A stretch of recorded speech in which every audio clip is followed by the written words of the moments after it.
very much, Antonin. So next is Dietmar. Dietmar Harnoff is a professor at the Max Planck Institute for Innovation and Competition in Munich. And the floor is yours, Dietmar. And you pioneered the German DARPAs, no?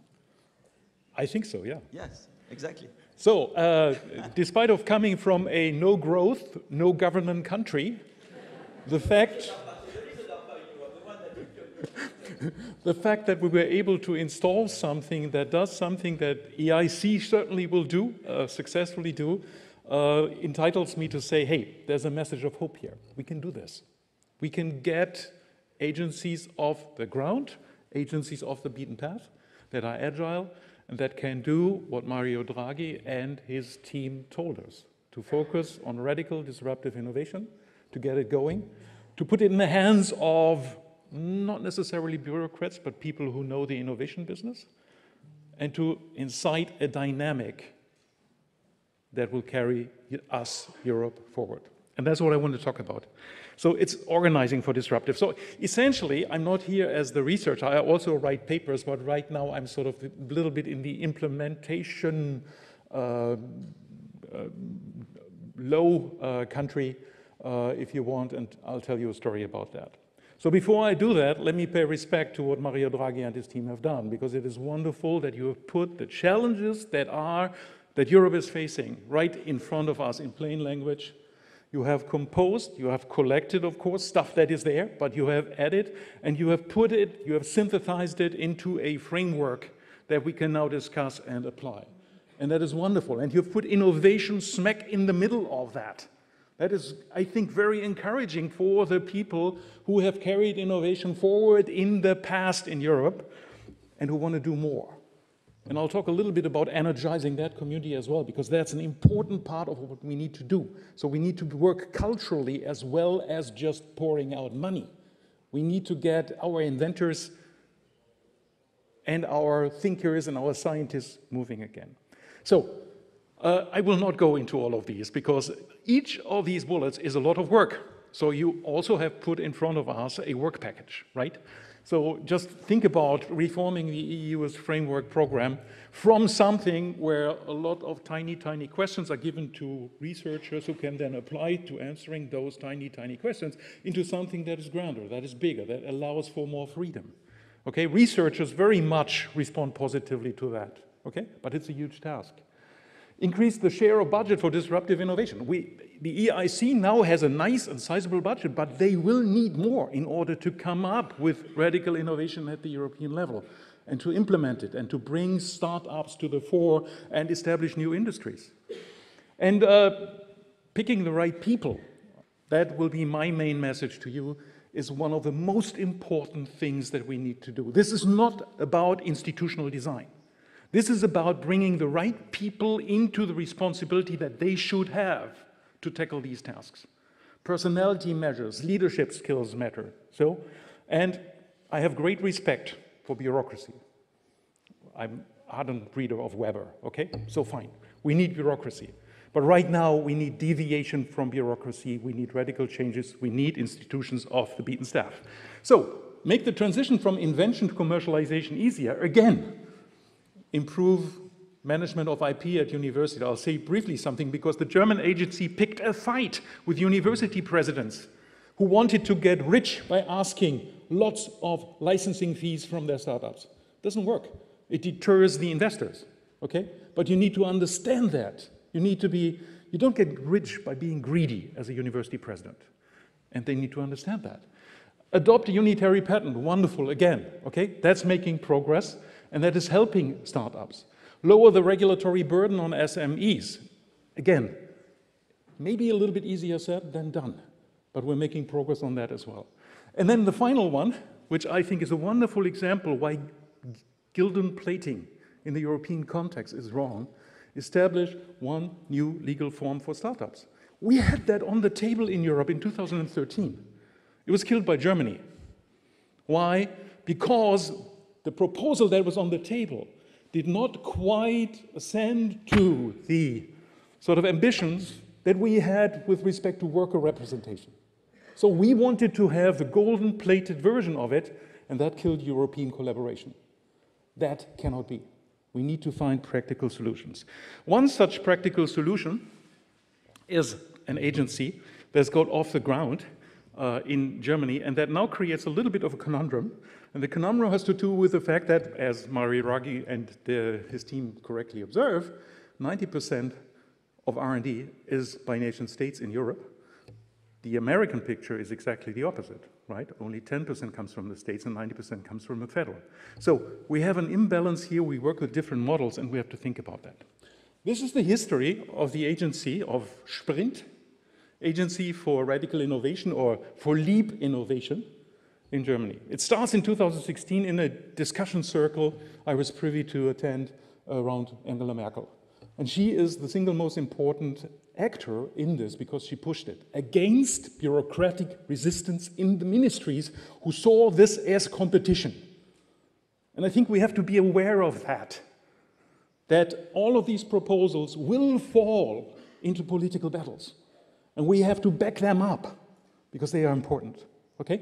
I will not go through all of that. There are papers, there's video conferences, there are coalition agreements, and so forth. So finally, we are in the position of selecting a person to guide and lead this very unusual entrepreneur, no academic training, dropped out after 4 weeks of his computer science studies in order to start his 5th company at the age of 18, right? So somebody with a deep technical understanding and very, very entrepreneurial. And by the way, a wonderful scientific understanding as well. It was put in a place in Leipzig far enough away from Berlin so that it could work in peace. Okay? No implications mentioned by me here, okay? So the founding date of Sprint was the 1st of January of 2020, and it started. It turned out that it had been set up in the wrong way. We needed a correction. Now, it was an inventive team. They started to use tools that were around, for example, pre-commercial procurement, which the European Commission had set out as something that would entitle people to do something agile, right? They found a new funding mechanism, validation projects. They became partners of a sovereign tech fund, and so forth. And then, on January 1st of this year, German Bundestag passed. You have to give it to them. This is a wonderful name. The Sprint Liberation Law, Sprint Befreiungsgesetz.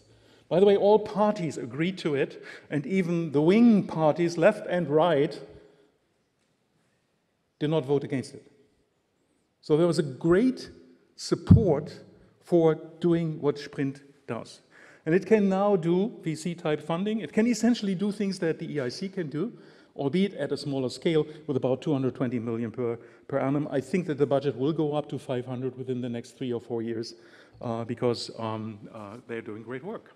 So I'm partial. I'm a member of the supervisory board, and obviously it's close to my heart. So these are the challenges that Sprint undertook. The challenges are tournaments, and there's a lot of economic tournament theory going into this, into the shaping of what it is. It's essentially the belief that we should not bet on individual companies, we should bet on a race, not on the horse. So we determine the topic of the race, and then we let people come with proposals and compete, and also collaborate. And typically this starts, as you see that with the broad spectrum antivirals, 9 teams that then in phase 2 is dribbled down to 6 teams, and then it's 4 teams. And the money that each of the teams get goes up. So it's an inverse funnel. I'll give you a little bit of data because there is one stunning statistic coming with these sprint challenges. They are extremely fast. You see the last one, the composite learning, was just brought up, will start next year. This is a response to the observation that in Europe we don't have the massive collection of data, copyrighted or not, right, that we can use for learning in our large language models. We have a few LLMs, but we don't have the data. Our data is dispersed. But there are technologies that allow us to do federated learning across dispersed data and text corpora. So this is a competition. And it will is planned to start with 9 teams, down to 6 teams, down to 4 teams, again, over roughly 2.5 years. Intellectual property is not claimed by the agency, it is left to the startups or the teams that are in there. Team composition is international. Anybody from the European research area can come. And the people can be anywhere in the world if they work in their teams. And the teams are very international, by the way. There's staging, okay? So the challenge, this is direct text from a first challenge. Challenge will run for 3 years. It's divided into 3 stages, 11 teams, 6 teams, and so forth.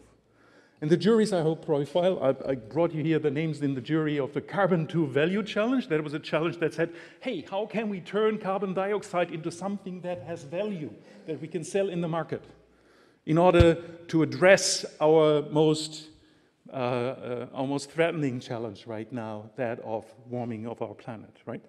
And you may know some of these people, they are experts in the field.